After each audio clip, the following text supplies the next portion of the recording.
Welcome back to Wheels on Wednesday, brought to you by Head Motor Company Kia in Columbia. Tom Wheelahan, former Tiger kicker, is here with us. Tom, welcome back. Hey, Rod, what's today? I don't know what day this is. Today's hump day! Right, that would be Wednesday too, right? That's right. Everybody's talking about the bowl game. Cotton Bowl, very similar to 2007 season. The Tigers are going to Dallas this time, and they get to play Oklahoma State.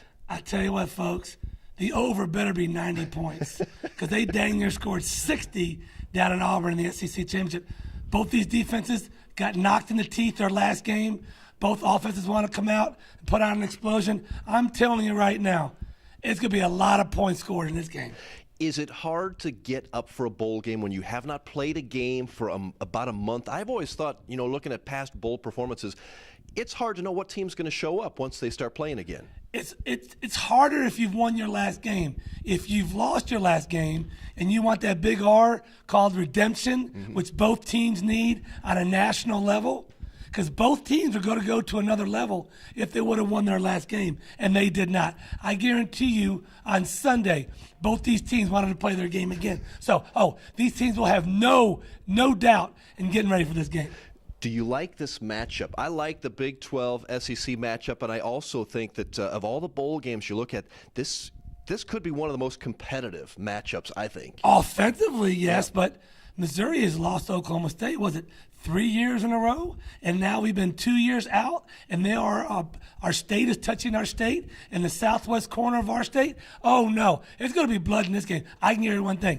Gary Pingle is not taking his foot off the gas. Because you know why? They don't play in our conference anymore. So boo-hoo. They're both trying to score 100 in this game. Missouri's defense did not show up in the SEC championship game. However, they have an All-American, a consensus All-American in Michael Sam. And the consensus, folks, is this. If you make 3 or more All-American teams, you're consensus. He's made 5 already and possibly 1 more with 6. So he has had an astounding year. And if you look at the players on the list that he's on the first team, would you want to coach that team? I think so. Oh, yes, They're you would. Good, aren't they? That's right.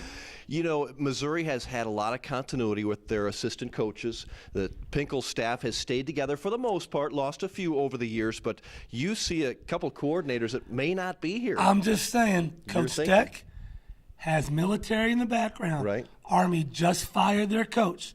And the reason they did was they've lost to Navy 12 years in a row. I'm just saying, Steck name might be out there.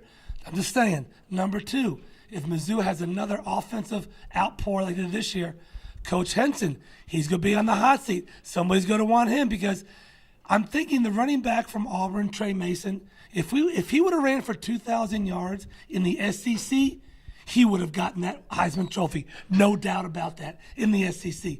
If Henson can do this in the SEC again, you and I both know people are going to be calling for him. And Tom, when you look at the SEC, there's a wide open chance for Missouri to do well again next year when you look at the teams. You know what's scary, Rod? This is the same scenario we had back when that team in 07 made that 2-year run. Connor Shaw is gone from Carolina. Players are jumping ship in Florida. Tennessee is rebuilding, and Georgia needs a brand-new quarterback this year. Gurley's going to be gone. Missouri has a chance right now to repeat as the East champions and go back to Atlanta. And how scary is that? It's pretty exciting. It's pretty exciting, but it's also scary. A little bit at that, too. Missouri basketball still relatively early. We've got 10 games under the belts for the Missouri Tigers. They're 10-0, had the big win against UCLA, but you're still not sold on this team yet. Okay, this is the letter C. It might be backwards. I got the C. That's my letter C for their grade report right now. They got the second or third biggest team in the country, and you tell me they are not throwing that ball down low? They're still shooting threes? Clarkson, to me, he's my A player so far. Their team on a whole is a C. Too many threes, and I'm telling you right now, they better watch out. Illinois is going to take them to the woodshed because they choked up at Oregon last week.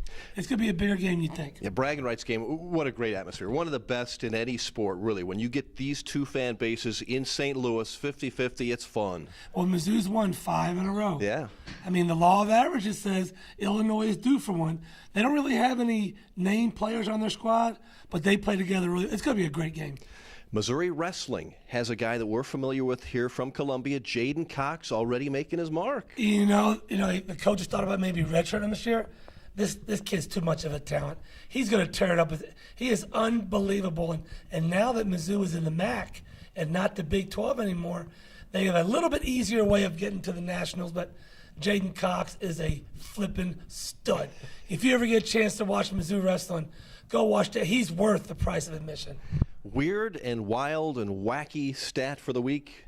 You got something interesting? Do I have weird and wacky I don't stats? know, something like that. Or Are you sure got about a weird that? story. That's what it is. A weird story about what? I don't know. Maybe we should talk about the punt, pass, and kick contest in St. Louis. That wasn't weird or wacky. That was great for a couple of local individuals. Well, I got to brag on my son. I'm sorry.